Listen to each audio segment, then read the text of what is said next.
Dice así, Primera de Tesalonicenses 4:14. Ya saben, lo leemos alternado. Porque si creemos que Jesús murió y resucitó, así también traerá Dios con Jesús a los que durmieron en él.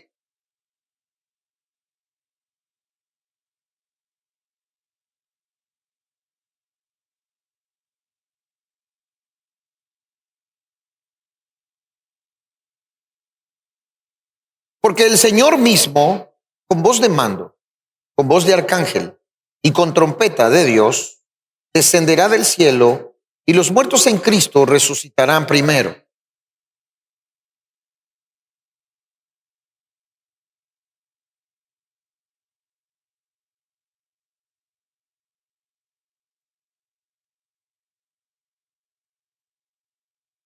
Por tanto, alentaos los unos a los otros con estas palabras.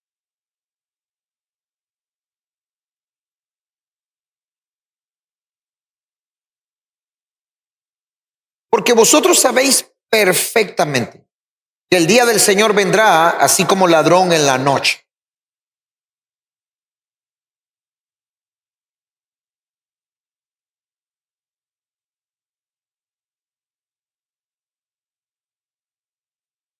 Mas vosotros, hermanos, no estáis en tinieblas, para que aquel día os sorprenda como ladrón.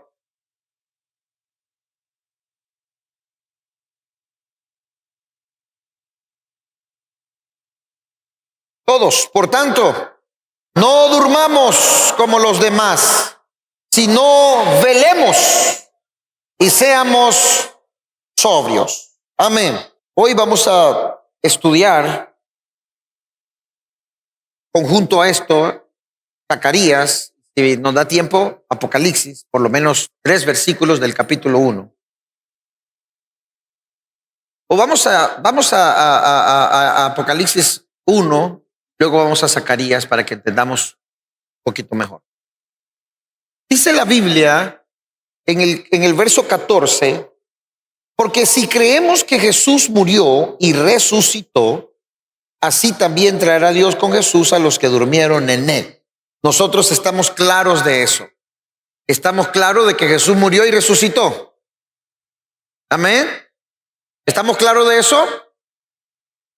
¿Lo puede decir con una voz más fuerte? Amén, ¿qué? Amén, que Jesucristo murió y Jesucristo resucitó. Amén. Y que viene también, exactamente. Ahora, dice aquí, si nosotros creemos que Jesús murió y resucitó, entonces también tenemos que creer que Dios va a traer a los que durmieron en él. Y eso vimos el domingo pasado. ¿Quiénes son los que durmieron? Los que murieron en Cristo. Los que murieron con su fe en Cristo Jesús. Todos los que murieron con su fe en Cristo Jesús, ellos van a resucitar. ¿Cómo va a ser esto? Actualmente, la gente que murió y murió con Cristo están en el paraíso. Es un lugar que Dios tiene donde se ha llevado a todos los que han muerto en él. Anteriormente existía el seno de Abraham, existía el Edén y hoy el paraíso donde está la gente que muere en Cristo. El Edén era un paraíso. El Edén dejó de existir. Vino entonces el seno de Abraham y donde al seno de Abraham morían todos aquellos que guardaban la palabra, que mantenían la palabra, y los que murieron en la fe en Dios en el Antiguo Testamento iban al seno de Abraham. ¿Cómo sabemos del seno de Abraham? Por la parábola que Jesús cuenta acerca del rico y Lázaro. ¿Se acuerdan de esa parábola? Que dice que el rico se fue al Seol, al Hades, que es un lugar de tormento, y Lázaro se fue al seno de Abraham. Y que había como una cima, un abismo entre el Seol y el seno de Abraham. Pero cuando Jesús resucita, toda la gente que estaba en el seno de Abraham y a la gente que Jesús le fue a predicar, toda esa gente fue levantada para ir al paraíso. Por eso cuando el Señor está en la cruz y le dice al ladrón, hoy estarás conmigo en el paraíso, estaba refiriéndose a ese paraíso que iban a ser trasladados todos aquellos que escucharon el mensaje de Jesús, el evangelio de Jesús, y todos aquellos que habían muerto guardando la palabra. Esa gente sale del seno de Abraham y se van al paraíso que el Señor tiene. ¿Dónde queda ese paraíso? No sé, pero es un lugar que puede estar entre el segundo y tercer cielo. Así que, pero es un lugar donde están todos los que han muerto en Cristo Jesús. ¿Qué quiere decir entonces cuando dice que si creemos que Jesús murió y Jesús resucitó y que traerá consigo? ¿Qué quiere decir que traerá consigo? ¿Ah? O sea, que vienen. Significa entonces que el paraíso está arriba, que el paraíso está, probablemente podría ser el tercer cielo. Según el libro de Enoch, no existen 3 cielos, existen 10 cielos.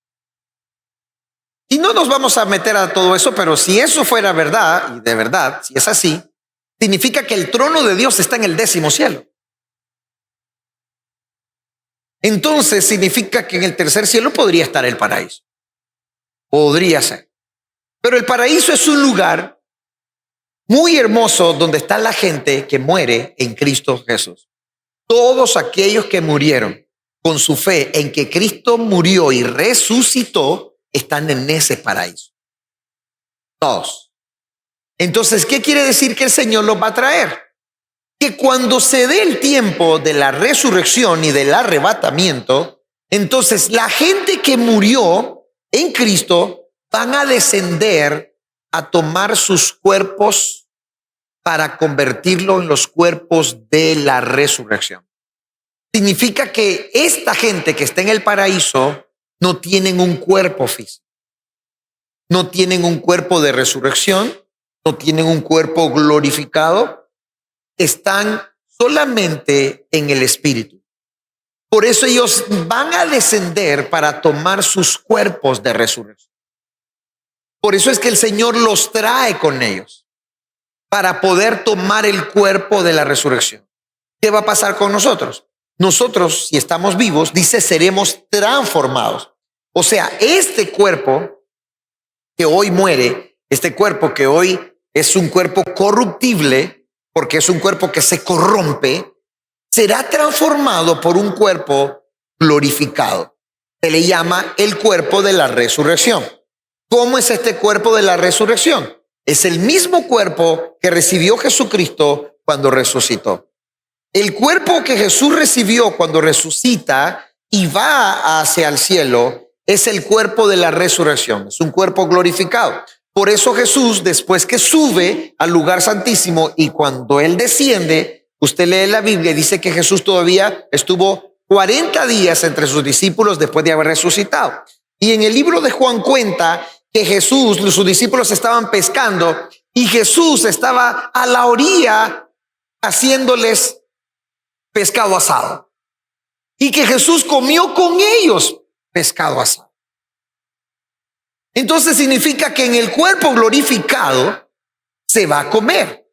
Pero que el cuerpo glorificado es un cuerpo como el de nosotros. La única diferencia es que va a ser un cuerpo completamente transformado que nunca más morirá. Entonces, cuando la Biblia dice, si creemos que Jesús murió y resucitó, entonces traerá consigo a los que durmieron. Esto es que la gente que está en el paraíso tiene que venir a tomar el cuerpo de la resurrección.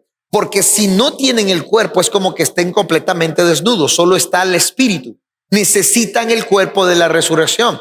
Por eso es que cuando vengan, se va a cumplir como lo que dice la profecía de Ezequiel, de los huesos que se juntan con sus huesos, y en que es una profecía para el pueblo de Israel, es una también como algo similar. que no importa cuántos años la gente murió o cuántos siglos hayan pasado, y puede ser que estén polvos, que a lo mejor algunos murieron en el mar, algunos murieron ahogados, algunos se los comieron los tiburones. El Señor de todos lados va a agarrar el polvo que le pertenecía a esa persona y va a formar ese cuerpo de la resurrección, y ahí va a meter el espíritu de la gente, y entonces eso va a ser en un abrir y cerrar de ojos, será sobrenatural, poderosamente. Y entonces la gente viene, toma el cuerpo de la resurrección, y nosotros somos arrebatados y somos transformados, y juntos nos encontramos con Jesús en el aire. ¿Qué significa eso? Significa que Jesús va a venir al cosmos. Él va a ponerse en el cosmos. Probablemente no sea el primer cielo, probablemente sea en el segundo cielo, pero el Señor viene y Él todavía no es visible para todo el mundo. Él no es visible para toda la gente. Él todavía no aparece, sino que Él lo que viene es para juntar a todos sus escogidos, y eso habla Mateo, a todos esos escogidos del norte al sur y del este al oeste, y Él ya los llama para recogerlos, para reunirlos. ¿Por qué? Porque ¿qué es lo que va a seguir después de eso? Vamos al verso 15. Dice: por lo cual os decimos esto en palabra del Señor, que nosotros que vivimos, que habremos quedado hasta la venida del Señor, no precederemos a los que durmieron. O sea, nosotros no vamos a ser transformados antes de los que murieron. Los que murieron tienen que venir para tomar el cuerpo de la resurrección, y en ese momento somos nosotros transformados. No es que somos transformados antes. Entonces dice, versículo 16: porque el Señor mismo, con voz de mando, con voz de arcángel y con trompeta de Dios, descenderá del cielo, y los muertos en Cristo resucitarán primero. Luego nosotros, los que vivimos, los que hayamos quedado, seremos arrebatados juntamente con ellos en las nubes para recibir al Señor en el aire, y así estaremos siempre con el Señor. Significa que el Señor Jesús aparece en el cosmos, baja desde el trono, viene con Él la gente que murió, toman el cuerpo de la resurrección, nosotros somos transformados, y en ese lugar donde Jesús está, nos reunimos con Él. ¿Qué sigue después de eso? Lo vamos a estudiar antes. Primero quiero que vayamos a Apocalipsis para tener una base más fuerte sobre la persona de Jesucristo. Vamos a Apocalipsis capítulo 1.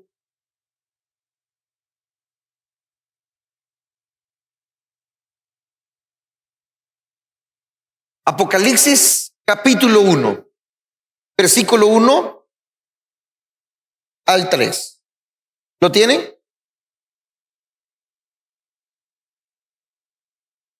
Dice: la revelación de Jesucristo que Dios le dio para manifestar a sus siervos las cosas que deben suceder pronto, y la declaró enviándola por medio de su ángel a su siervo Juan, que ha dado testimonio de la palabra de Dios y del testimonio de Jesucristo y de todas las cosas que ha visto. Bienaventurado el que lee y los que oyen las palabras de esta profecía y guardan las cosas en ella escrita, porque el tiempo está cerca. En la iglesia primitiva, a los nuevos convertidos se les enseñaba sobre el horario del Señor. La vez pasada decíamos que en el libro de Tesalonicenses, Pablo está enseñando sobre este tema porque habían unas corrientes de que la gente que moría ya no tenía esperanza porque el Señor ya había venido. Entonces creían que ya los que morían ya no tenían más esperanza, y por eso Pablo les dice: no se entristezcan como los que no tienen esperanza, porque si creemos que Jesús murió y resucitó, Él traerá consigo a los que durmieron en Él. Y luego nosotros, los que hayamos quedado, seremos transformados y vamos a ser arrebatados para reunirnos con el Señor. Ahora, ¿por qué en la iglesia primitiva les enseñaban sobre el horario de Dios a los nuevos convertidos? Ahora, ¿cómo lo sabemos? Hebreos capítulo 6, vamos a Hebreos capítulo 6. Y yo sé que yendo de aquí para allá es más difícil terminar, pero es mejor tener un panorama completo, ¿sí o no? Dice Hebreos capítulo 6, versículo 1 en adelante. Por tanto, dejando ya los rudimentos de la doctrina de Cristo, vamos adelante a la perfección, no echando otra vez el fundamento del arrepentimiento de obras muertas. Diga conmigo, arrepentimiento de obras muertas. Diga conmigo, de la fe en Dios, de la doctrina de bautismos, de la imposición de manos, de la resurrección de los muertos y del juicio eterno. Estos 6 aspectos representan la doctrina básica que les enseñaban a los nuevos convertidos. Cuando alguien se convertía en la iglesia primitiva, lo sentaban y les comenzaban a enseñar estos 6 aspectos. Eran las 6 doctrinas principales que la iglesia primitiva le enseñaba a los nuevos convertidos. Y en estas 6 doctrinas está el horario de Dios. Entonces, la primera doctrina tiene que ver con el arrepentimiento. Recuerden que aunque el Señor ya murió por nuestros pecados y fueron perdonados, si nosotros no tenemos un arrepentimiento profundo todos los días, el pecado va a tener fuerza en nosotros, y eso significa que si no vivimos en un arrepentimiento profundo, vamos a vivir de acuerdo a la naturaleza del viejo hombre, y vivir de acuerdo a la naturaleza del viejo hombre es vivir centrado en nosotros, y vivir centrado en nosotros es vivir de acuerdo a lo que Satanás quiere para nosotros, y vivir de acuerdo a lo que Satanás quiere es vivir completamente alejado de Dios. Por eso necesitamos entonces vivir en un arrepentimiento continuo. Ahora, lo que está diciendo aquí el escritor de Hebreo es que los que ya tenemos esto, no necesitamos estar repitiendo las mismas cosas, porque se supone que ya tenemos una vida transformada. Vamos hacia la perfección. No nos quedamos aquí en kindergarten. Nos quedamos en el ABC, vamos hacia la perfección. Pero esta es una doctrina que se le enseñaba a la iglesia, el arrepentimiento. Era una doctrina que tenían que aprender acerca de la fe en Dios, la fe en Él. No creer solamente en Él, creerle a Él. La fe en Dios tenía que ver con la fe. La doctrina de los bautismos, ¿se acuerdan? Ya hablamos de esta doctrina. El bautismo de Juan para arrepentimiento, el bautismo de Jesús, que tiene que ver con la muerte de nuestro yo, y el bautismo del Espíritu Santo, que también hemos hablado sobre el bautismo del Espíritu Santo, que tiene que ver con la evidencia de hablar en lenguas, la imposición de las manos. La iglesia primitiva sabía que era importante la imposición de las manos, y por eso los apóstoles, los obispos, eran los que imponían las manos a los recién ordenados para ser pastores, eran los que imponían las manos a la congregación. Entonces, la imposición de las manos era una doctrina que se manejaba en la iglesia primitiva, y por eso es que no se dejaban poner las manos por cualquiera. La mano era puesta por los obispos, por los apóstoles, era puesta por aquellos que habían sido ordenados al santo ministerio.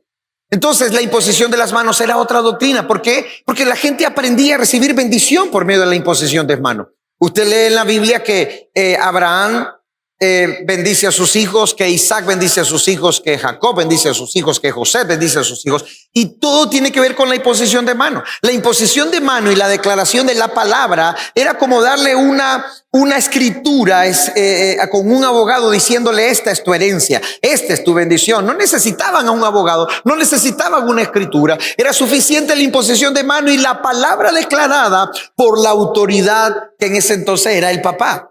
Entonces, la imposición de mano es una doctrina también que la iglesia primitiva manejaba. Pero aquí está la otra doctrina. Y dice la resurrección de los muertos y el juicio eterno. La resurrección de los muertos era una doctrina que la iglesia creía, mantenía. Y por eso en 1 Corintios capítulo 15, todo el capítulo 15, usted va a ver acerca de la resurrección.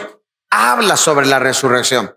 Entonces, y el juicio venidero, el juicio eterno. ¿Qué significa? Que va a haber un juicio. ¿Qué significa? Que todos los seres humanos se van a parar delante de Dios. ¿Qué significa? Que nosotros mismos nos vamos a parar delante de Dios. Entonces, si yo no tengo un concepto correcto o no tengo la revelación correcta de la persona de Jesucristo, entonces yo no voy a tener una comprensión correcta de la escatología y de estos tiempos que estamos viviendo.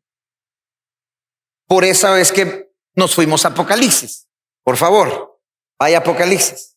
Apocalipsis 1, entonces, ¿qué dice? La revelación de Jesucristo que Dios le dio para manifestar a los siervos las cosas que deben de suceder pronto. Atención, este libro se escribió en el primer siglo. Y desde el primer siglo está hablando de las cosas que van a suceder pronto. Y desde el primer siglo está diciendo que Cristo viene pronto. O sea, la expectativa de los cristianos debe de ser que deben de estar esperando el regreso del Señor inminentemente todos los días. Aunque nosotros sepamos el contexto del tiempo en el que el Señor va a venir. No sabemos el día, no sabemos la hora, no sabemos el día ni la hora exacta, pero les aseguro que vamos a conocer la semana. Vamos a saber si va a ser lunes, martes, miércoles, jueves o viernes. No vamos a saber si es de mañana, tarde o noche, porque mientras aquí es de mañana, en Corea ahorita es de madrugada, en Israel es de noche, así que no sabemos qué hora va a ser para nosotros. Mientras que para China, para Corea, para los asiáticos, para los de Medio Oriente, puede ser ahora de noche. No sabemos si va a ser así. Ahora, si el horario fuera de acuerdo a su pueblo Israel, significa que a la medianoche de Israel para nosotros será de día.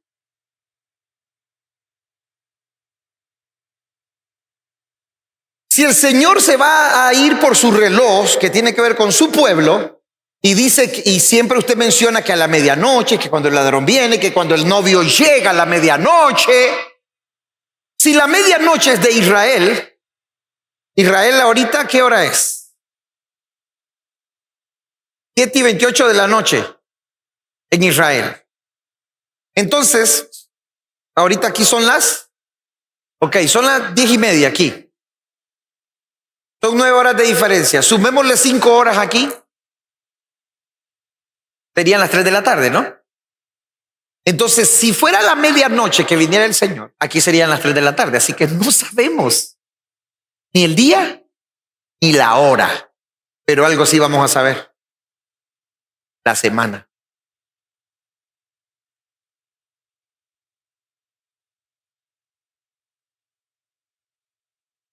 Bueno, no sé si lo leyeron, pero cuando usted sigue leyendo Tesalonicenses dice que aquel día a nosotros no nos va a tomar por sorpresa.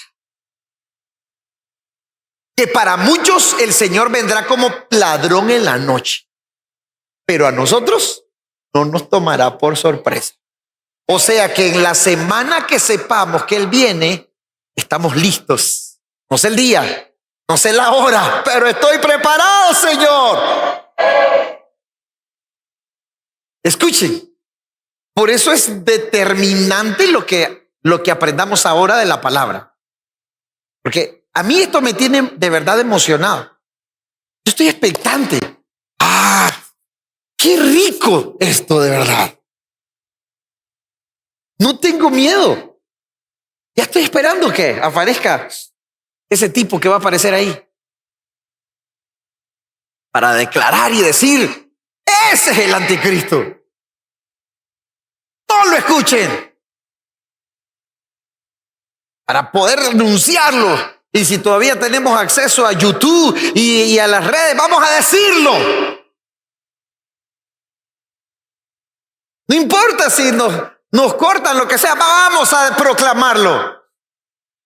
Cuando aparezca y vamos a saber qué Él es, yo voy a ser uno de los que voy a decir, es el anticristo. Cuidado. No se dejen marcar, nunca, nunca se dejen marcar.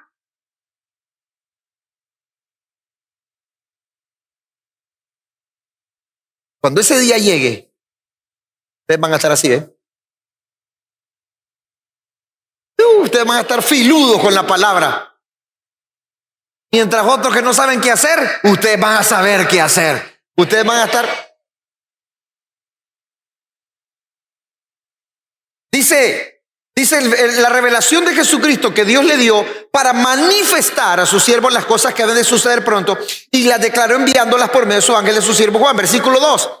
Que ha dado testimonio de la palabra de Dios y del testimonio de Jesucristo y de todas las cosas que han visto. Aquí hay tres cosas que nosotros tenemos que mantener. Número uno es que tenemos que de verdad dar testimonio de la palabra de Dios.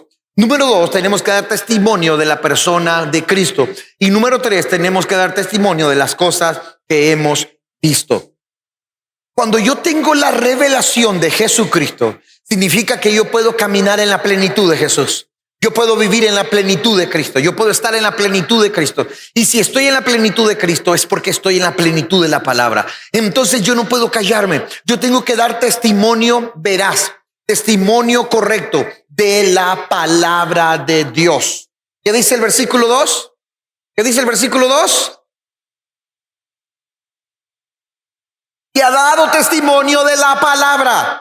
Tenemos que estar dando testimonio de la palabra. Por eso es que tenemos que conocerla. Por eso es que tenemos que leerla. Por eso es que tenemos que estudiarla. Por eso es que tenemos que ir sistemáticamente comiendo la palabra, comiendo la palabra. Tengo que dar testimonio de la palabra. Esto dice la palabra. No es lo que yo digo, es lo que dice la palabra. La gente me acerca y me dice, ¿qué piensa usted sobre el aborto? Yo no puedo tener una opinión personal. Mi opinión está basada en la palabra. ¿Qué piensa usted sobre el divorcio? Yo no puedo dar una opinión personal. Yo tengo que decir lo que dice la palabra.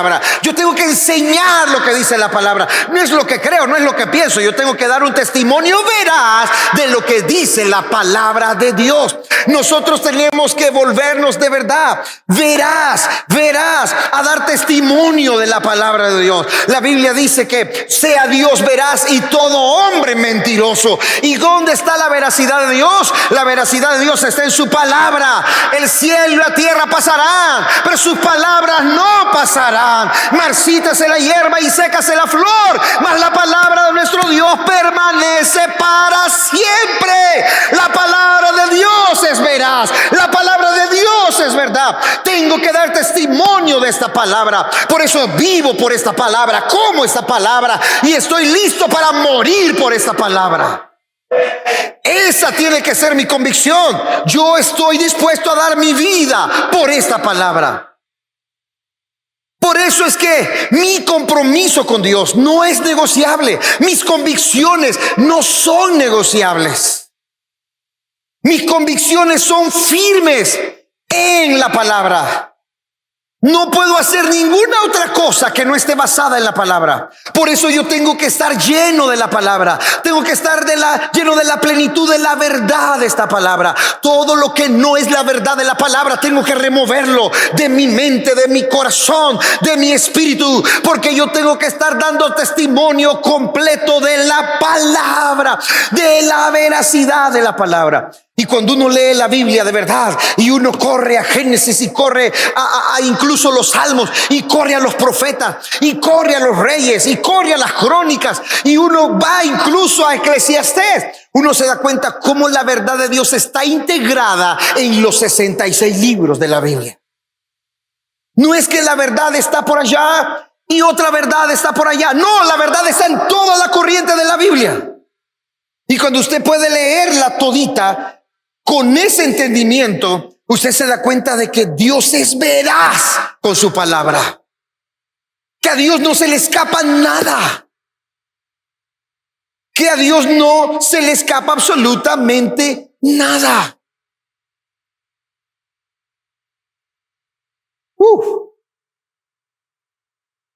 Testimonio de Jesucristo. ¿Por qué tenemos que dar testimonio de Jesucristo? Escuchen esto, por favor. Lo he estado diciendo y lo voy a seguir diciendo.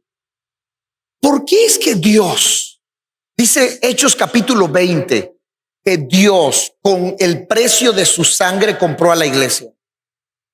¿Por qué dice? No dice Jesús, dice Dios. Búsquelo en Hechos capítulo 20. Dice que Dios con su sangre compró a su iglesia. La pregunta es, Dios, el que no tiene un cuerpo físico, ¿sangra? ¿Dios sangra? Según ese texto sí. Pero ¿por qué dice que Él compró con su sangre a la iglesia? Quiero que entiendan esto. El que sufrió más cuando Jesús estaba siendo crucificado fue el mismo Padre. ¿Cuántos de ustedes han castigado a sus hijos cuando sus hijos se portan mal y aún así se sienten mal ustedes? ¿Quiénes han castigado a sus hijos cuando se portan mal? Y nos sentimos mal. Yo les conté la historia de Natán cuando era pequeñito. Que hizo algo en la iglesia, él tenía como 3 años, 2 años creo. Y no sé si fue que golpeó a alguien o le hizo a alguien. Y entonces yo me acuerdo que le dije, cuando lleguemos a la casa te voy a castigar. Cuando íbamos parqueándonos para entrar a la casa, me quedé viendo a Natán con aquella carita y me dice, papá, tengo sueño. Me partió el corazón. Pero cuando entramos a la casa, entramos al cuarto y le dije, Natán, te voy a castigar. Te voy a castigar por esto, por esto, por esto y por esto. Y le pegué como 3 fajazos. Pero me dolió. Me dolió haberlo castigado.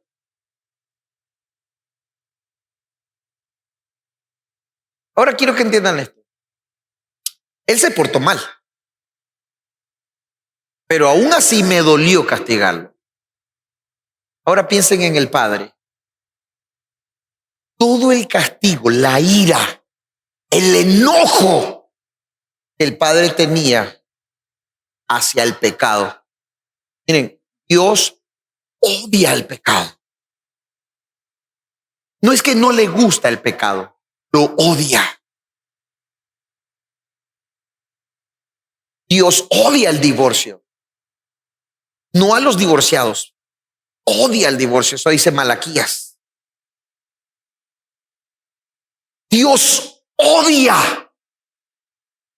el pecado, lo detesta, lo abomina por su santidad.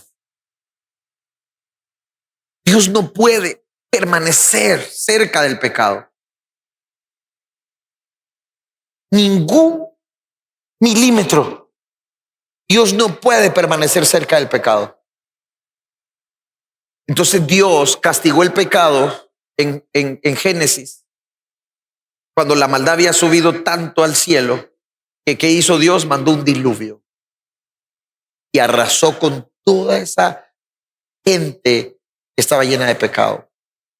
Sodoma y Gomorra, había una inmoralidad sexual, que Dios estaba harto de eso y mandó el fuego que consumiera en Sodoma y Gomorra. ¿Por qué Dios hizo juicios tan terribles? Porque Dios detesta el pecado. ¿Qué hizo Dios? Agarra a su hijo, su unigénito, y toda la ira que él tiene para el pecado la descarga sobre su hijo. Y hablé de eso, creo que el domingo pasado. ¿Por qué yo tengo que dar testimonio de Jesús? Porque lo que va a mandar a la gente al infierno no va a ser su pecado, no va a ser lo que hizo, no va a ser la maldad que cometió. Lo que va a mandar a la gente al infierno es cómo rechazaron semejante amor, cómo pisotearon la sangre preciosa del Hijo. O sea, Dios sufrió cuando vio a su Hijo sufrir. Su Hijo era inocente. Nunca había cometido ni un solo pecado, ni un solo error. Ustedes pueden imaginarse el dolor del padre al ver a su hijo, cómo lo azotaban, cómo lo golpeaban, cómo lo injuriaban. Por eso él dice que compró con su sangre a la iglesia. Que Dios sangró en su interior cuando vio a su hijo morir. ¿Por qué la gente se va a ir al infierno? Si Dios es amor. Porque todo aquel que rechaza a este Cristo, todo aquel que rechaza este amor, esta justicia, no merece el cielo. No merece la vida eterna. Por eso Dios los enviará al infierno.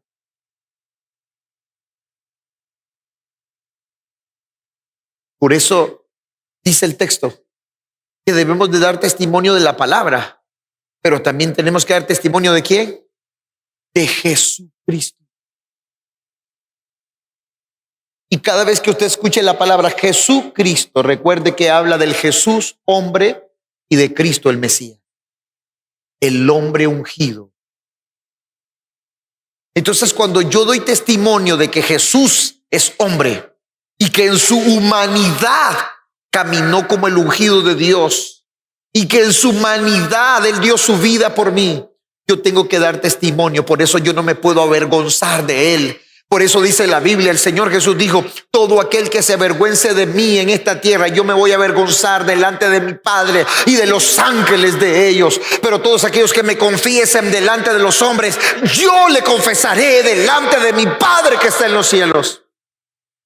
En otras palabras, nosotros tenemos que estar dando testimonio de nuestra fe en Jesucristo. Tenemos que dar testimonio. ¿Y qué es dar testimonio de mi fe en Cristo Jesús?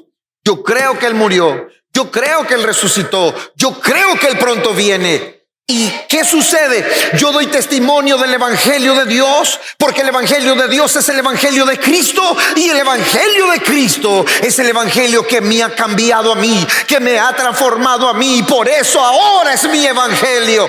Doy testimonio de Cristo porque es el Evangelio de Cristo, es lo que me transformó y lo que me cambió a mí.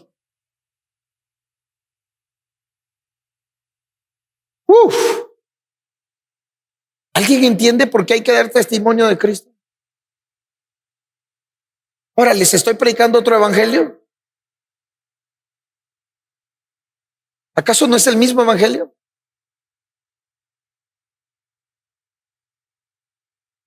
Tenemos que levantarnos para ser las personas que más gritemos acerca de Cristo. Y más que gritar, que seamos la gente que más imitemos a Cristo. Dar testimonio de Jesús es imitarlo, es ser como Él. El mejor testimonio no es el hablado, el mejor testimonio es el. Yo le puedo decir a mi esposa todos los días que la amo, pero la forma que ella siente que la amo es como se lo demuestro. Yo le puedo decir a mis hijos que los amo,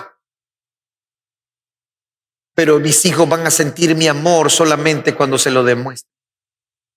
No son mis palabras las que hacen sentirse amados, son mis acciones las que hacen sentirse amados.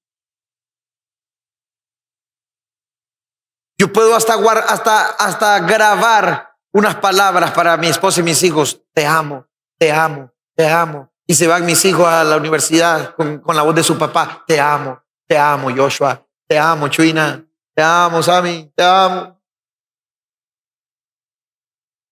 Pero eso no los va a llenar. ¿Qué va a llenarles? ¿Cómo les muestro mi amor? No con palabras, sino con acción. Igual mi esposa. Te puedo regalar flores, rosas, ropa, zapatos, buenos peinados.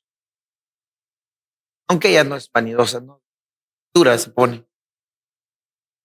Y le puedo regalar pintura, lo que sea. Pero eso no la hace sentir que la amo. Eso solo la hace sentir que le doy cosas. No estoy diciendo con esto a los hombres que no le compren nada a su mujer. Porque ahora van a ser los hombres diciendo, gloria a Dios, no hay que comprarle nada a la esposa. Porque aunque le compre algo, ella no se va a sentir amada. No, hay mujeres que se sienten amadas cuando le regalan. Hay mujeres que si no le dan nada, nadie me quiere. Todos me odian. Lo que le estoy diciendo es que el testimonio significa ser mártir. La palabra testimonio viene de testigo y viene de ser mártir. Viene de dar la vida. Entonces, cuando damos testimonio de la palabra, es que vivo por esa palabra y muero por esa palabra. Pero cuando doy testimonio de Cristo, es que estoy listo para ser mártir por Cristo. Los que se van a casar, cuando uno se casa, uno renuncia a su propia vida. Porque ahora la vida de uno le pertenece a su esposa.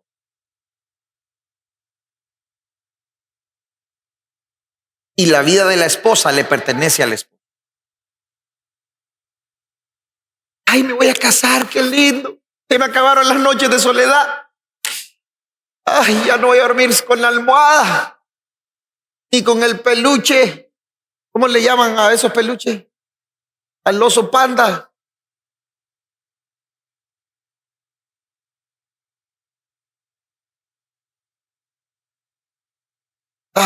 Las primeras noches pueden ser muy lindas.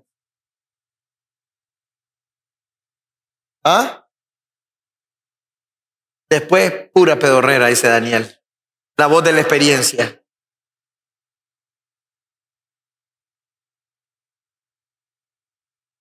Las primeras noches pueden ser súper hermosas. Pero después caemos a la verdadera realidad, que el amor es algo que se tiene que trabajar todos los días. Y que no se puede amar con el amor humano, hay que traer el amor divino de Dios para amar de verdad. Entonces los que se van a casar tienen que entender que al pararse frente al altar y jurar un pacto con esa mujer o con ese hombre, es que estás renunciando a vivir tu vida egoísta. Vas a vivir para complacer a esa persona. Si no están dispuestos a vivir así, no se casen, por favor. Si solo van a querer que me traten bien, que me traiga regalitos, entonces es una relación egocéntrica, centrada en mí. Me quiero sentir bien, quiero que me traten bien, quiero sentirme amado, quiero que me amen. Pero cuando entendés que no es así, sino que te casás para darlo todo, para amar primero, para sacrificarte primero antes de esperar sacrificio. Cuando ya tu tiempo no es tuyo. ¿Oíste, Micho?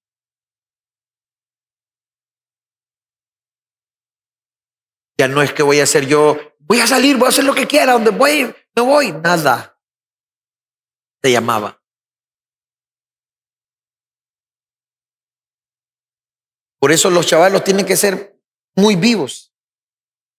Porque si la mujer es esa mujer que solo quiere hacer lo que le da la gana, te va a amargar la vida, hermano.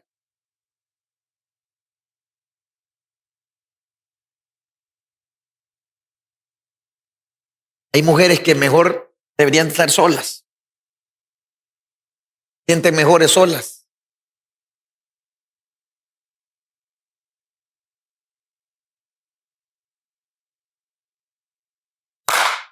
¿Por qué me metí al matrimonio? Entonces ustedes deberían decir, habla papá, que tu siervo escucha.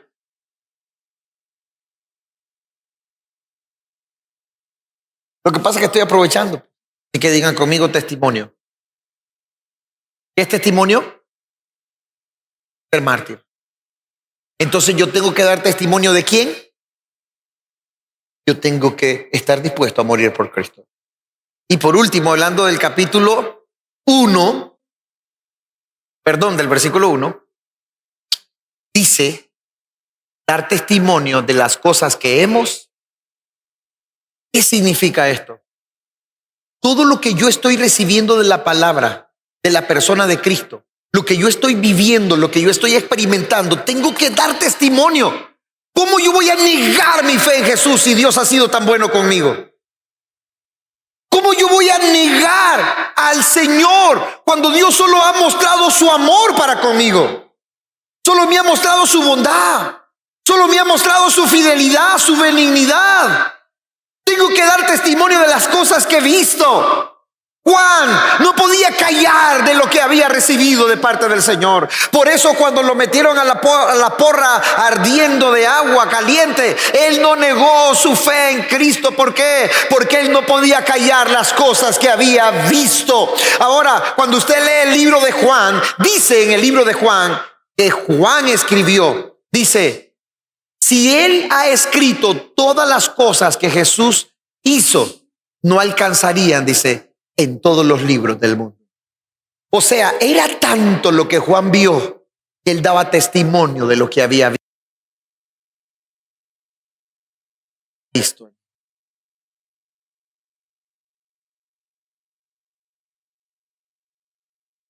No podemos al que solo nos ha pagado bien. ¿Cómo vamos a negarlo cuando él nos ha confesado públicamente como a sus... Arnoldo, ven y quítate los zapatos. ¿Saben qué hace Jesús? ¿Saben qué hace Jesús? Jesús agarra a Arnoldo y va donde el Padre y le dice, Padre, yo morí por él. Padre, yo lo di todo por él. Acéptalo. Mi sangre se derramó por él, Padre. Yo te lo presento, es tuyo, Padre. ¿Y saben qué hace el Padre? El Padre derrama toda su bondad sobre él. El Padre derrama toda su gracia sobre él. El Padre derrama toda su misericordia sobre él. Cuando la Biblia dice que Jesús intercede por nosotros, es que Jesús está como sumo sacerdote todos los días, intercediendo por cada uno de nosotros. Jesús está como ese sumo sacerdote diciéndole, Padre, yo te presento a Arnoldo, ayúdalo, levántalo, dale tu gracia, dale tu amor. Y cuando Arnoldo vive para dar testimonio de Cristo, entonces todo lo que el Padre tiene para Arnoldo es derramado por medio de la persona de Cristo. Por eso Cristo está intercediendo todos los días delante del Padre por él. Él clama por la iglesia todos los días. Y cuando nosotros comenzamos a orar en lenguas, entonces la oración del Espíritu se vuelve una oración directamente al Padre, conectada con el corazón de Dios. Por eso la iglesia se vuelve poderosa. Por eso Cristo es nuestro sumo sacerdote que nos presenta todos los días delante del Padre. Por eso es la pregunta, ¿cómo le voy a pagar mal? ¿Cómo lo voy a traicionar?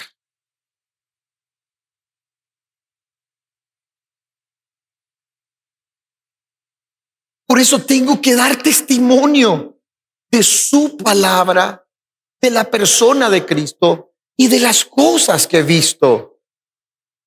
Hasta el día de hoy solo he visto su bondad. Hasta el día de hoy solo he recibido nuevas sus misericordias todos los días. Hasta el día de hoy solo he recibido su fidelidad. No he sido consumido por su misericordia. Cuando yo entiendo esto de la persona de Cristo, se me va a hacer más fácil entender la escatología. Entonces, cuando yo entiendo esto de Cristo y me voy a ver la escatología, yo no me lleno de temor. Yo entiendo que parte del cumplimiento de todas las cosas que vienen es el gran amor de Dios para nosotros. Es el gran amor de Dios para su iglesia. Es la gran bondad de Dios sobre nosotros. Entonces, ¿me da miedo las cosas que vendrán?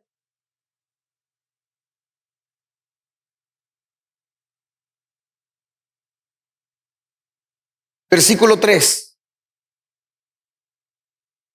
Bienaventurado el que lee y los que oyen las palabras de esta profecía y guardan las cosas en ella escritas, porque el tiempo está.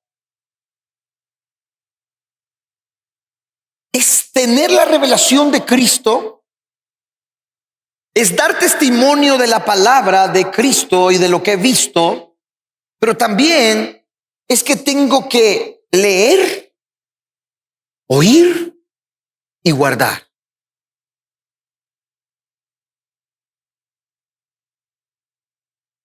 Dice la palabra bienaventurado. La palabra bienaventurado quiere decir feliz o dichoso. Bienaventurado, feliz, dichoso, el que lee. Pero no solo es leer, sino que tengo que prestar atención. Tengo que escuchar. Por eso cada vez que el Señor le hablaba a Israel, le decía, Shema Israel. Oye Israel. Oye Israel. Por la importancia de prestar atención. Podés leer la escritura, pero no escucharla. Podés leer la palabra, pero no escuchar la voz de Dios. Escucha la voz de Dios. Escucha, oh Israel, a tu Dios. Bienaventurado el que lee, pero bienaventurado el que oye las palabras de esta profecía. Y aún mejor, bienaventurado los que guardan lo que aquí está escrito, porque el tiempo está cerca. Y esto está diciéndose desde el siglo I. Estamos en el siglo XXI ya.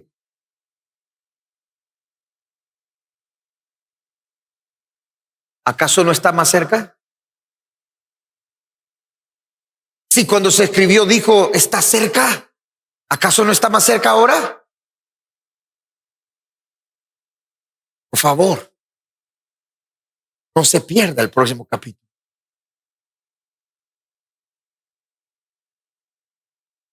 Necesita entender el horario de Dios usted.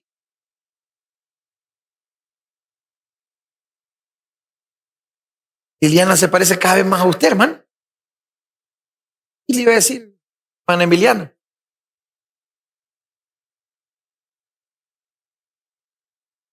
Ya pronto viene el Señor.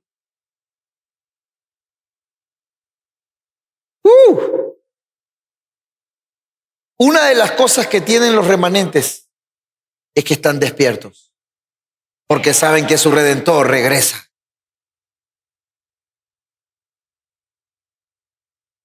Por eso leímos hasta el versículo 6 que dice que tenemos que ser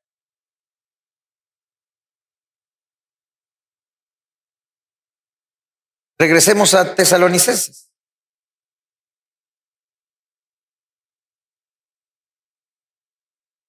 Entonces dice el versículo 16, porque el Señor mismo con voz de mando y con voz de arcángel y con trompeta de Dios descenderá del cielo y los muertos en Cristo resucitarán primero. Quiero que vayamos ahora a Primera de Corintios.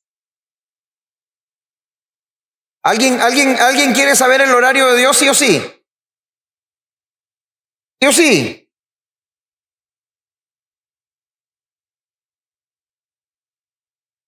Primera de Corintios capítulo 15 versículos 51 y 52.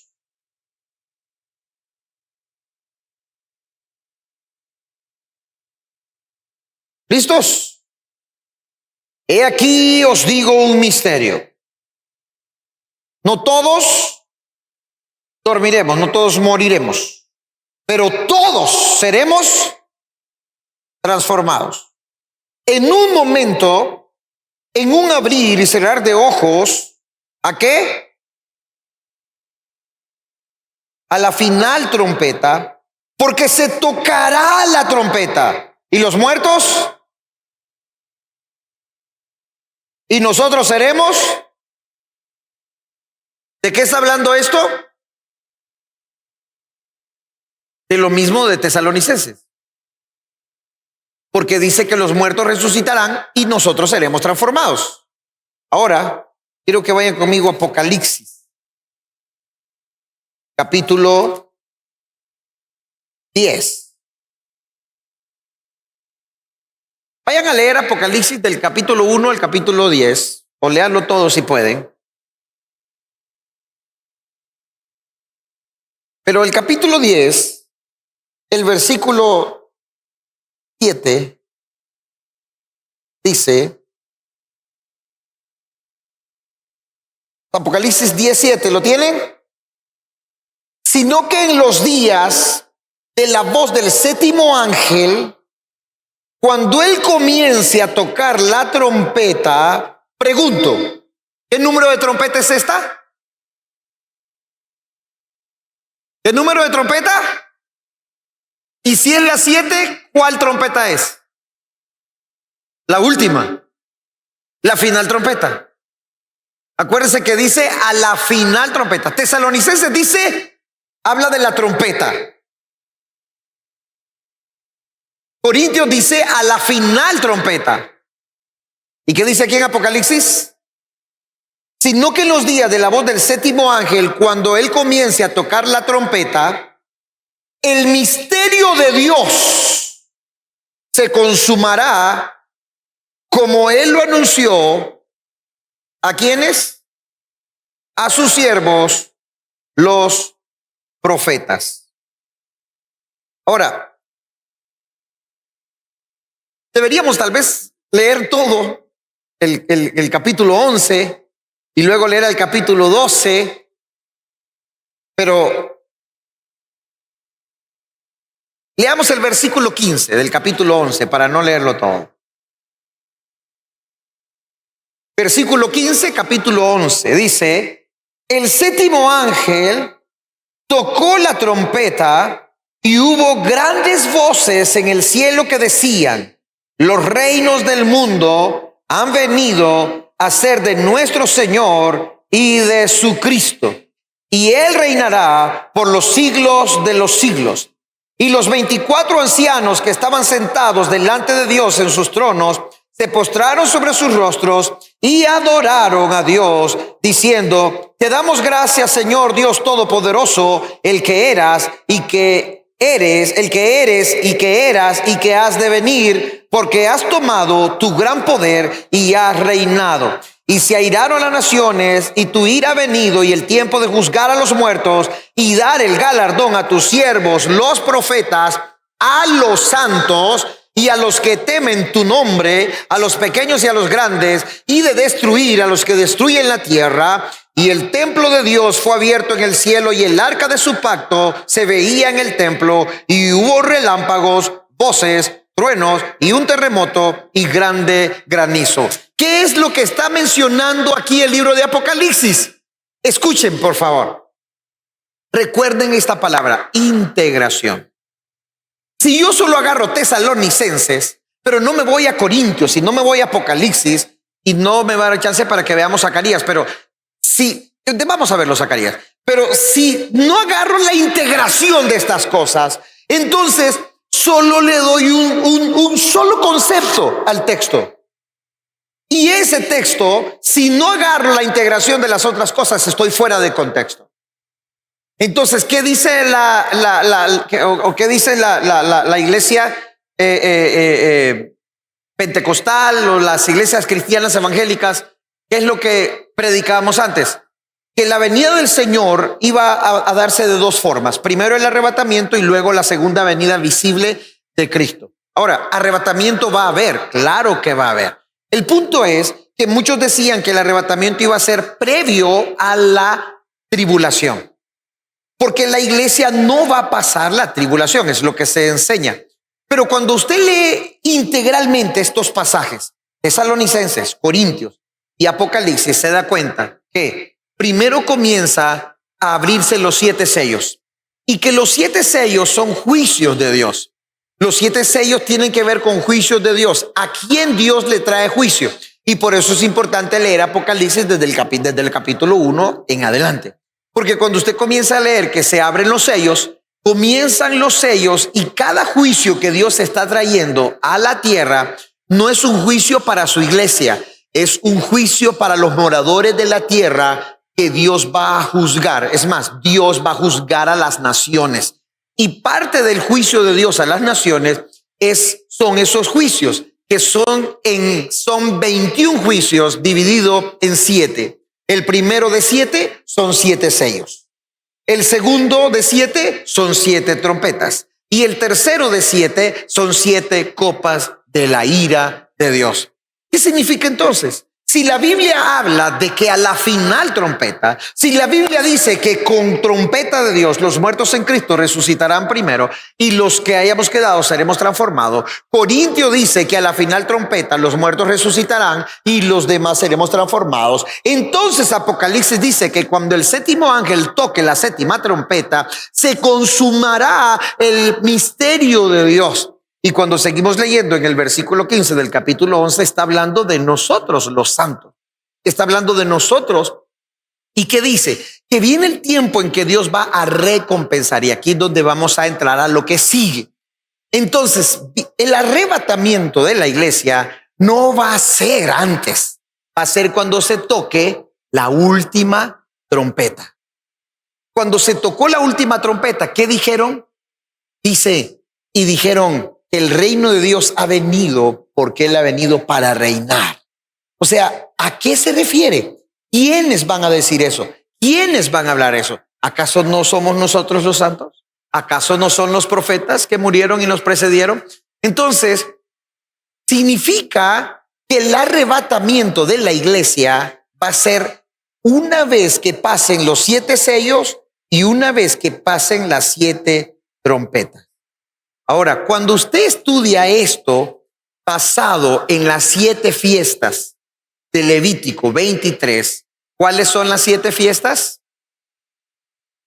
Pascua, panes sin levadura, primicia, Pentecostés, fiesta de trompetas, expiación o Yom Kippur y tabernáculo. Ahora, es muy interesante saber que Dios todo lo ha cumplido en tiempo y en forma. Por muchos años Israel celebró Pascua. ¿Qué celebraban con la Pascua? Celebraban a Jesús muriendo en la cruz como el Cordero Pascual. ¿Se cumplió eso en tiempo y forma? Sí. Jesús murió a como se le enseñó al pueblo de Israel por medio de Moisés. El Cordero se tenía que sacrificar en medio de las 2 tardes. Y Jesús murió exactamente en medio de las 2 tardes. Jesús murió exactamente como se celebraba la Pascua. Jesús murió el día exacto en la fecha de la Pascua. Cada fiesta tuvo un cumplimiento cabalito en tiempo y en forma. Vino panes sin levaduras, que representaba la fiesta de panes sin levaduras. Se celebraba el día siguiente de la Pascua. Representaba a Jesús siendo sepultado, pero sin pecado. Y luego viene la fiesta de las primicias, celebraba el tercer día de la Pascua, que representaba Cristo resucitando como las primicias de todos nosotros. Ahora, luego de eso se celebraban 50 días para celebrar Shavuot, que era la fiesta de Pentecostés. Exactamente en la fiesta de Shavuot, en el Pentecostés, en Hechos capítulo 2, vino la promesa del Padre. Vino el Espíritu Santo, vino la palabra encarnándose en el corazón de los hombres. Se cumplió en tiempo y en forma. La fiesta de las trompetas, que normalmente se celebran entre septiembre y octubre, es una de las fiestas que las fechas son inciertas. No es que tiene una fecha exacta que este día debe de ser. Es una fiesta que más bien se celebra como en dos días. O sea, no hay un día exacto como las otras fiestas que tienen la fecha exacta. La fiesta de las trompetas representan para nosotros la fiesta del arrebatamiento. Se va a cumplir en tiempo y en forma. Ahora, ¿qué sucede después de la fiesta de trompeta? Terminando la fiesta de las trompetas, comienzan 10 días, que comienzan los 10 días de expiación, para llegar al día de Yom Kippur. Es el día del arrepentimiento y el día del perdón. Y luego de Yom Kippur se cuentan 5 días y comienza tabernáculo. Comienza la fiesta de Sukkot. Ahora, cuando vemos las fiestas y vemos que cada fiesta tuvo un cumplimiento certero en tiempo y forma, este es el punto. Cuando se toque la séptima trompeta, van a haber 3 ayes. Oiga esto. No es que comienza automáticamente. Usted puede leerlo y ve los 3 ayes. Y el primer ay, el segundo ay y el tercer ay. Y luego comienza la Biblia a mencionar que el ángel comienza a derramar primero la primera copa de la ira. Y comienzan a venir úlceras, comienza a venir la maldición sobre aquellos que se marcaron, aquellos que se dejaron marcar con la marca de la bestia. Dice que les va a salir úlcera en la piel y comienzan los juicios de Dios sobre la tierra. Atención, ¿cuánto tiempo va a durar eso? Aproximadamente 10 días. Qué interesante que es lo mismo que dura entre trompeta y Yom Kippur. Ahora, aquí viene lo bonito. ¿Qué estamos haciendo nosotros en esos 10 días?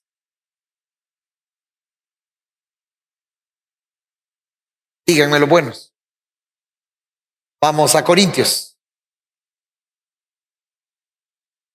Primera de Corintios.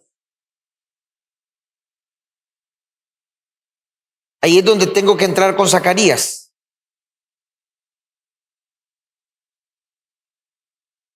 Lo de Zacarías es hermoso. Primera de Corintios, capítulo 3. Primera de Corintios, capítulo 3, versículo 11. Vamos a leer 12, 13 y 14 y 15. Primera de Corintios 3, 11 dice: porque nadie puede poner otro fundamento que el que está puesto, el cual es Jesucristo. Y si sobre este fundamento alguno edificare oro, plata, piedras preciosas, madera, heno, hojarasca, la obra de cada uno se hará manifiesta, porque el día lo declarará, pues por el fuego será revelada, y la obra de cada uno, cual sea, el fuego la probará. Si permaneciere la obra de alguno que sobreedificó, recibirá recompensa. Si la obra de alguno se quemare, él sufrirá pérdida. Si bien él mismo será salvo, aunque así como por el fuego. Ahora vamos a Segunda de Corintios, el mismo capítulo 5, Segunda de Corintios capítulo 5, Segunda de Corintios capítulo 5, versículo 10. ¿Listos? Primera de Corintios 5:10 dice: porque es necesario que todos nosotros comparezcamos, ¿ante qué? Ante el tribunal de Cristo, para que cada uno reciba según lo que haya hecho mientras estaba en el cuerpo, sea bueno o sea malo. Ahora, ¿qué va a suceder en ese momento? Quiero que vayan conmigo a Apocalipsis capítulo 19. Les tengo que mencionar las 2 cosas que van a pasar. Apocalipsis 19. Es más, cuando ustedes leen Apocalipsis 14, se dan cuenta que habla de 144,000. Esos 144,000 no se refiere a los judíos que menciona en el capítulo 7. Y si usted ve esos 144,000, es el texto que está ahí.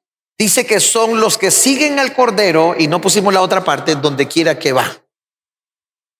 Pero la palabra que está en inglés arriba son los que siguen al Cordero donde quiera que va. Eso está en Apocalipsis 14. Se refiere a los remanentes. Se refiere a los que se santificaron, a los que no se contaminaron. Y ahí hace alusión a los que no se contaminaron con mujeres. Pero también tiene que ver con aquellos que de verdad se volvieron remanentes santos y puros, que se desligaron de la Babilonia y se desligaron del sistema mundano. Y es ahí donde entramos nosotros. Y cuando tengamos la comprensión total de todo esto, se van a dar cuenta porque el Señor nos está llamando a convertirnos en los remanentes de este tiempo. Así que por eso es que somos los corredores finales. Por eso el lema de este año es los corredores finales. somos los que seguimos al Cordero donde quiera que vaya. Y aunque la Biblia habla, y eso lo voy a explicar después, la Biblia habla de los dos testigos y habla de los dos candelabros, aunque los dos testigos tienen que ver con Elías y Moisés, los dos candelabros tienen que ver con la iglesia o con los remanentes y los remanentes de Israel. Entonces, cuando la Biblia primero habla de los 144,000 y menciona específicamente que 12,000 son de una tribu, 12,000 de otra tribu, 12,000 de otra tribu, sabemos que esos 144,000 son específicamente del pueblo de Israel. Pero en el capítulo 14 está hablando de otros, no de los mismos del capítulo 7. Pero vamos al capítulo 19 entonces. No lo vamos a leer, no lo vamos a estudiar versículo por versículo, pero sí quiero leer lo que dice el versículo 10, el capítulo 19. Por favor, sígame. Después de esto, oí una gran voz de gran multitud en el cielo que decía: aleluya, salvación y honra, gloria y el poder son del Señor Dios nuestro, porque sus juicios son verdaderos y justos, pues ha juzgado a la gran ramera que ha corrompido a la tierra con su fornicación y ha vengado la sangre de sus siervos de la mano de ella. Otra vez dijeron aleluya, y el humo de ella sube por los siglos de los siglos. Y los 24 ancianos y los 4 seres vivientes se postraron en tierra y adoraron a Dios que estaba sentado en el trono y decían: amén, aleluya. Y salió del trono una voz que decía: alabad a nuestro Dios, todos sus siervos y todos los que le teméis, así pequeños como grandes. Y oí como la voz de una gran multitud, como el estruendo de muchas aguas y como la voz de grandes truenos que decían: aleluya, gocémonos. Aleluya, porque el Señor nuestro Dios Todopoderoso reina. Gocémonos y alegrémonos y démosle gloria, porque han llegado las bodas ¿de quién? Del Cordero, y su esposa se ha preparado. Y a ella se le ha concedido que se vista de lino fino, limpio y resplandeciente, porque el lino fino es las acciones justas de los santos. Versículo 9. Y el ángel me dijo: escribe, bienaventurados los que son llamados a la cena de la boda del Cordero. Y me dijo: estas son palabras verdaderas de Dios. No vamos a leer todo el capítulo. Necesitamos leer el capítulo 18, el capítulo 17 y necesitamos leer todo lo demás, pero no lo vamos a leer. Lo que quiero llegar es a esto. Cuando se da el arrebatamiento y suena la final trompeta, dos cosas van a pasar: las bodas del Cordero y el tribunal de Cristo. ¿Qué es primero? El tribunal. Todos nosotros vamos a comparecer ante ese tribunal. Todos. Se va a pasar por fuego todo lo que hicimos. Si lo que hicimos, dice que lo que hicimos tiene que estar sobreedificado en el fundamento que es Cristo Jesús. Significa que todo lo que hago en esta vida tiene que estar basado en el fundamento que es Cristo. No importa lo que yo hago, pero si lo hago fuera de Cristo, no importa lo que yo pueda dar, pero si lo hago fuera de Cristo, fuera del testimonio de Cristo, fuera del testimonio de Cristo, fuera de la plenitud de Cristo, fuera de la plenitud de la palabra, no importa lo que haga, no importa lo que dé, no importa cuánto me sacrifique, todo eso, si lo hago fuera del fundamento, no cuenta delante de Dios. Por eso es que no se trata de que voy a hacer las cosas como yo quiero, como a mí me parece, como yo pienso, como yo interpreto. Es de acuerdo al fundamento. Nadie puede poner otro fundamento que el que ya está puesto.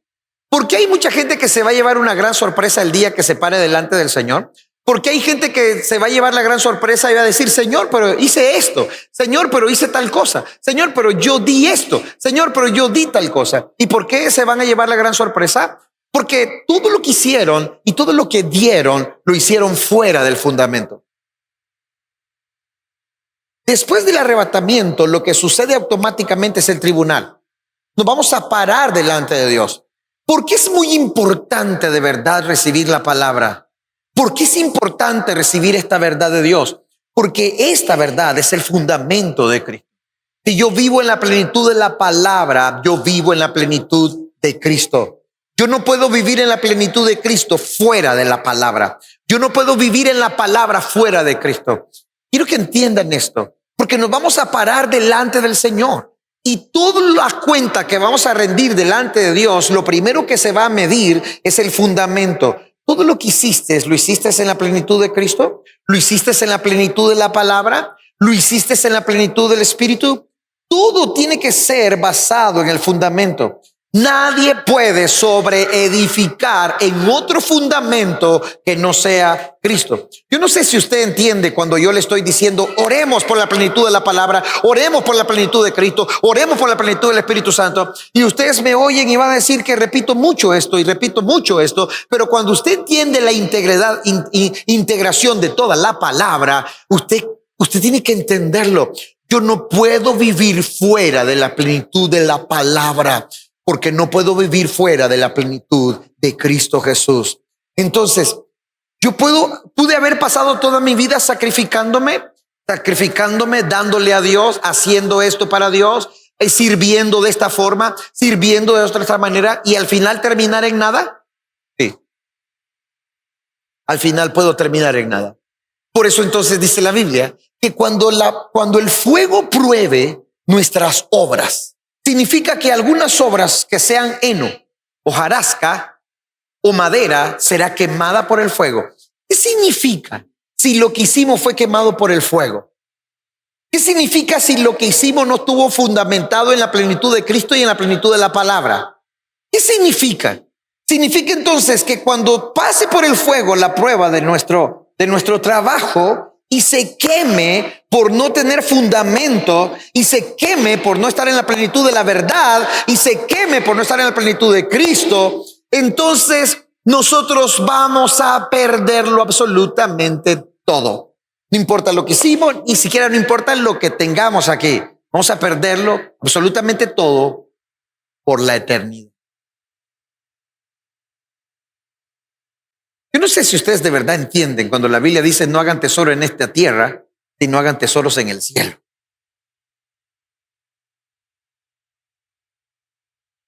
No sé si de verdad lo entienden. Pero cuando la palabra de Dios se vuelve el rema en mí, yo tengo que ponerle fundamento a todo lo que hago. Y ese fundamento es Cristo. Entonces el punto aquí es, viene el arrebatamiento, te va a dar. Pero cuando se da el arrebatamiento, lo primero que sucede es el tribunal. ¿Por qué? Porque el tribunal es Cristo juzgándonos para poder darnos la recompensa que vamos a tener por toda la eternidad. Es para juzgarnos si de verdad nosotros somos sacerdotes reales, si de verdad nosotros somos la novia que nos vamos a casar con Él. En otras palabras, el tribunal de Cristo, Dios va a filtrar quiénes son los que se van a casar con su hijo, quiénes son los que van a participar en las bodas y a quienes hay que sacar de las bodas porque no tienen las vestiduras correctas. ¿Qué dice? Dice que algunos se salvarán, pero se salvarán como por el fuego. O sea, todo el que se pare en el tribunal de Cristo no se va a ir al infierno. Así que, gloria a Dios porque ustedes no van para el infierno. ¿No le alegra saber eso? Le digo que el infierno es donde el fuego no se apaga y no vamos para allá. Debería de alegrarse que no vamos para allá. Pero eso sí, nos vamos a parar todos en el tribunal de Cristo. Porque existe el tribunal y existe el trono el juicio del trono blanco. El trono blanco está en Apocalipsis capítulo 20. El trono blanco es donde se paran todos aquellos que rechazaron a Jesús. Y la gente que se pare delante del trono blanco no tiene escapatoria. Están en el trono blanco solo para ser juzgados con justicia y equidad. No para ser salvados o recompensados, solo es para ser sentenciados. El juicio del trono blanco es para dar la sentencia definitiva. ¿Qué va a pasar en el juicio del trono blanco? Se va a parar la gente y el Señor le va a decir a los ángeles, abran los libros. Vaya, léalo por favor en Apocalipsis, ahí está. Y comienzan los ángeles con los libros. Y especialmente el libro de la vida. y dice, no, no está el nombre. No está Arnoldo Celedón aquí. Busquen el otro libro. No veo a Arnoldo aquí. El otro apellido.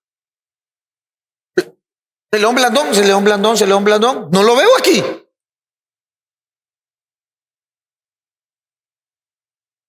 Y entonces se para Arnoldo y dice, no, pero si yo hice esto, Señor, yo te confesé.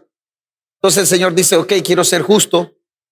Y va a poner una pantalla donde va a aparecer la vida de Arnoldo Celedón Blandón desde que estaba en el vientre de su madre. Y no es la IA. No. Es la tecnología celestial, donde va a manifestarse toda la vida de Arnoldo desde que estaba en el vientre de su madre. Y él va a verlo, es un ejemplo, ¿verdad? Pero la persona va a ver con sus ojos toda la oportunidad que Dios le dio. La gente que le predicó, la gente que le presentó el evangelio, la gente que le habló de Cristo. Es más, estuviste metido en una iglesia. Van a ver todo eso. Y al final, nunca recibieron el testimonio de Cristo. En cambio, rechazaron su amor y su sacrificio. ¿Qué va a decir Dios? Según este juicio, no hay entrada para ti en el reino de los cielos. Agárrenlo y échenlo al lago de fuego. Ese será el juicio del trono blanco. Y ahí se van a parar reyes, gobernantes, ricos, poderosos, pobres, pequeños, grandes, se pararán delante de ese trono. Todas las maldades, chanchullos, todas las corrupciones, todo va a salir. Todo mundo lo verá. Todo mundo lo verá. Esa persona, cuando ya llegue a cierta maldad que se muestre, no va a querer seguir viendo. Él solito va a decir, ¿dónde está el lago de fuego? Él solito se va a ir a tirar. Por no querer seguir viendo la maldad que hizo y que nunca se arrepintió. Amados, eso viene. Ese es el trono blanco. Pero en cambio nosotros, cuando se dé el trono blanco, nosotros estamos gobernando con Cristo por 1000 años aquí. Entonces, atención, ¿para qué es el tribunal entonces? El tribunal es para ver dónde usted va a estar. Si usted va a ser de los que se va a casar, si usted va a ser de los que va a ser dama de honor, si usted va a estar invitado a la boda, o usted va a pasar todos los 1000 años en un lugar purificándose para poder entrar a la eternidad con un cuerpo glorioso. Entonces, cuando la Biblia dice, sáquenlo a ese porque no tiene las vestiduras correctas, y ahí será el lloro y el crujir de diente, es que ese juicio del que está hablando es el tribunal de Cristo. Entonces, regresemos a Corintios. ¿Qué fundamento tengo en lo que yo estoy haciendo? Si yo les predico mis propias ideas, no estoy edificando sobre el fundamento que es Cristo.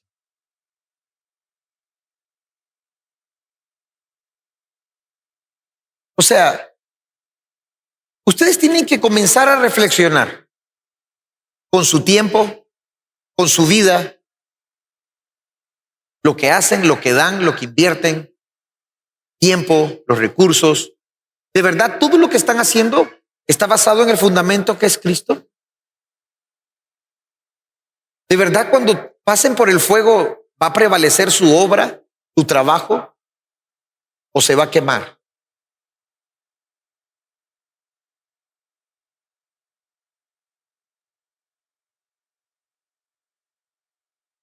No importa lo que hayas hecho. Lo importante es el fundamento que le pusiste. ¿En qué basaste lo que hiciste y lo que diste, que trabajaste?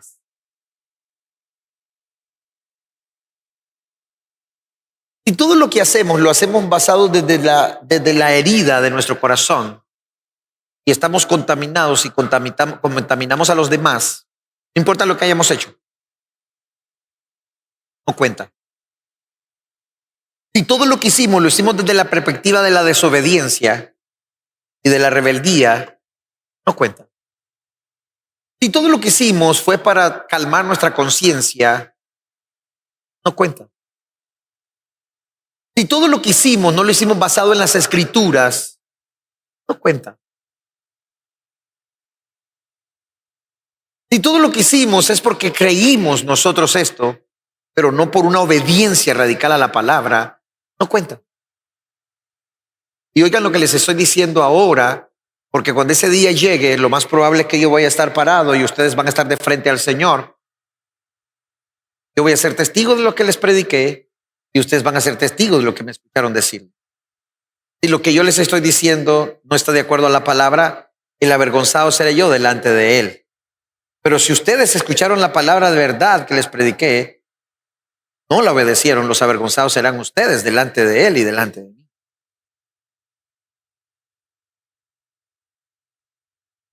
Y lo peor, las recompensas que yo pude haber recibido por ustedes no las voy a recibir, porque ustedes serán mi corona.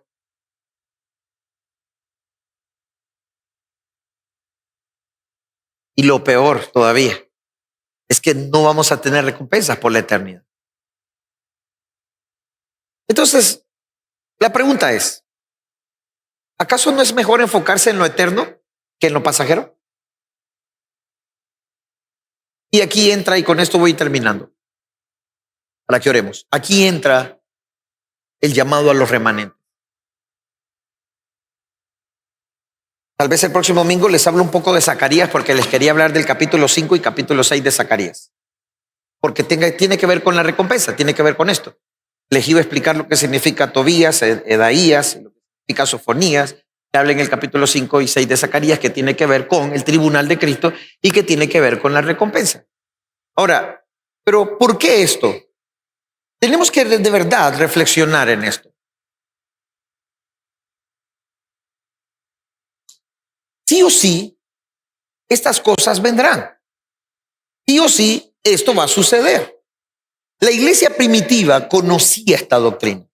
Por eso ellos se mantenían expectantes de la venida del Señor. Y por eso la iglesia primitiva vivía una vida de entrega absoluta. Era una entrega completa. Cuando la gente te molesta porque venís a la iglesia a orar todos los días, no entienden de lo que se están perdiendo por la eternidad. No lo entienden. La gente cree que es religioso eso. No entienden lo que se están perdiendo por la eternidad. Cuando venga la Jerusalén nueva, miren lo que va a pasar.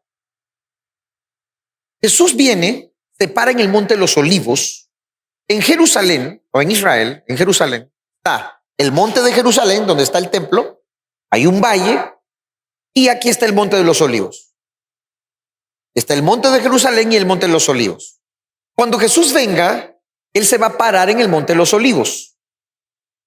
Cuando Él se pare en el monte de los Olivos, va a haber un gran terremoto por toda Palestina, que lo que va a suceder es que en este monte de Jerusalén va a descender, que solo va a quedar el monte del templo y la puerta dorada que está enterrada 30 metros abajo, será la puerta que va a resurgir, porque por esa puerta es donde Jesús va a entrar. O sea, cuando nosotros leemos la Biblia del huerto del Getsemaní, pero cuando nosotros vamos a caminar en Israel, nos damos cuenta de que está el huerto del Getsemaní aquí abajo, sube uno y está el monte del Jerusalén del templo, pero cuando uno sube para acá está el monte de los Olivos. Y frente al monte de los Olivos está la puerta sellada por donde va a entrar el Mesías. Esa puerta se va a abrir, pero va a levantarse la puerta del portón dorada por donde va a entrar el Rey de Reyes a gobernar Jerusalén. Cuando eso se dé, entonces usted lee en Apocalipsis que dice el Señor a Juan que mida la santa ciudad, que mida el templo, y le dice, solo mide el lugar santo, no midas los atrios, no midas afuera, solo mide adentro. Y cuando usted comienza a leer, dice que las calles serán de oro puro, que habrá como el mar de vidrio que tiene que ver con el oro puro. Y comienza a mencionar todas las puertas, el jaspe y todas las cosas preciosas que va a tener en la Nueva Jerusalén. Cuando comenzamos a ver eso, lo que va a pasar es lo siguiente. Cuando Jesús venga y gobierne en el milenio, nosotros vamos a ser arrebatados, pero en el milenio va a entrar la gente que va a sobrevivir. Hay mucha gente que va a quedar viva después de todos los juicios que van a venir. Y somos aproximadamente 8,000 millones de personas. Es probable que queden tal vez unas 6,000, no sé, porque se va a morir la tercera parte de la población mundial. Y la tercera parte de la población mundial creo que anda como por 2,000 y pico de millones de personas. Significa que hay una gran cantidad de personas que van a entrar al milenio. A esas personas es que vamos a gobernar nosotros con Cristo Jesús. O sea, por eso es que el tribunal va a ser primero para luego celebrar las bodas, y luego de las bodas, entonces Jesús viene con todos sus santos para establecer su reino milenial en la tierra, y los que se casaron con él, que son los remanentes, que es la iglesia gloriosa, que son los que vivieron una vida pura, santa, separados de la Babilonia, esos que se casan con él son los sacerdotes reales que vienen para gobernar con Cristo durante ese milenio. ¿A quiénes vamos a gobernar? A ese millones de personas que se van a quedar todavía con vida. Esas personas van a ser gobernadas. Entonces, año con año, según Zacarías, vamos a subir a las fiestas de tabernáculos. La Biblia dice que todas las naciones que no suban a la fiesta de tabernáculo, el Señor no le va a enviar la lluvia por un año. Esto va a pasar. Y cuando leemos Apocalipsis y leemos todo esto, nos damos cuenta de esta realidad. Cuando lleguemos al templo, cuando lleguemos a Jerusalén, actualmente Jerusalén está rodeada por un muro, la Jerusalén vieja. Está rodeada por muros. Tiene como 9 puertas, 8 puertas están abiertas y solo una está cerrada, que es por donde va a entrar el Señor. Cuando venga la Nueva Jerusalén, igual va a estar rodeada por muro y va a estar las puertas. Y esas puertas, dentro de eso va a estar Jesús gobernando en su trono. Esto es lo que va a pasar. Si yo resucité y tengo el cuerpo de la resurrección, yo voy a poder entrar a Jerusalén, a esa Jerusalén, y voy a poder llegar a estar cerca del Señor. Si yo soy el que me casé con él y me convertí en un sacerdote real, yo voy a poder verlo de cerca a Jesús. Pero todas las personas que suban a adorar a fiesta de tabernáculos, que no tengan el cuerpo de la resurrección, no van a poder entrar a esa Jerusalén. Se van a tener que quedar afuera. Y todos aquellos que no se convirtieron en la novia o en los sacerdotes reales no van a poder ver de cerca a Jesús, lo van a ver solo de lejos. Esa es la realidad que vamos a ver. Cuando nosotros comenzamos a ver esta realidad, yo digo, yo no quiero estar lejos de Jesús. Quiero casarme con él. Y por eso vale la pena santificarse y renunciar a las cosas de este mundo. Ahora, usted va a decir, pastor, ¿dónde está eso? Necesita usted leer todo Apocalipsis. Y por eso le digo, no se pierda el próximo capítulo. Necesitamos ir a Zacarías, Jeremías, Isaías, necesitamos a Sofonías, necesitamos a Habacuc, necesitamos todo lo completo. Pero cuando leemos Apocalipsis nos damos cuenta de los parámetros, cómo Dios manda a medir el templo a Juan.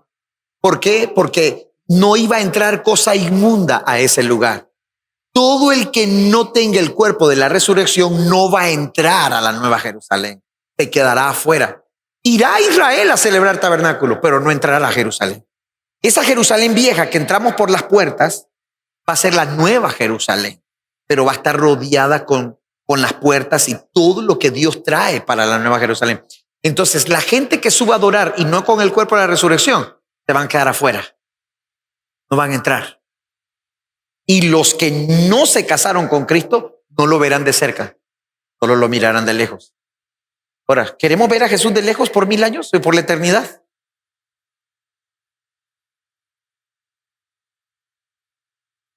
Estamos a tiempo. Les aconsejo de verdad, vayan a leerse todo el libro de Apocalipsis. Y cuando me comiencen a escuchar predicar de todas esas cosas, ustedes van a decir, ahora entiendo. Ahora comprendo. Vayan a leerse el libro de Zacarías. Vayan a leerlo. Porque necesitamos integrar toda esta verdad. No solo es que agarramos Tesalonicenses y aquí, no. Toda la verdad. Porque todo está canalizado en los 66 libros de la Biblia.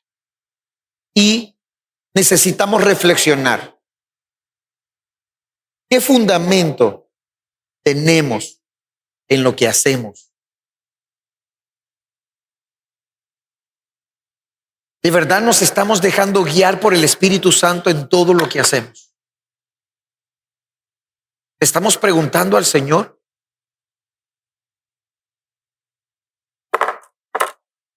¿Saben por qué hay algunos de ustedes que no se me acercan a pedirme consejo? Porque saben lo que les voy a decir. Pero si fueran inteligentes y se acercaran a pedirme consejo, yo quiero que se paren victoriosamente delante de eso. Ese es mi anhelo y ese es mi trabajo. Yo tengo 2 asignaciones muy claras. Una, levantar a los remanentes de este país. Lo tengo muy claro. Y 2, prepararlos a ustedes para que se paren victoriosamente delante de eso. Ahora, lo único que puedo hacer es predicarles la verdad de Dios y vivir para Dios. Yo no los puedo transformar, no los puedo cambiar, solo les puedo enseñar la verdad. Ustedes eligen si la reciben, si la creen, no. Pero mi único trabajo es prepararlos para que se paren victoriosamente delante de nuestro Señor Jesucristo. Que cuando venga el tribunal de Cristo, ustedes escuchen estas lindas palabras. Bien, buen, siervo y fiel. En lo poco fuiste fiel, en lo mucho te pondré. Entra al gozo de tu Señor. Esas son las únicas palabras que anhelamos escuchar. Amén. Amén.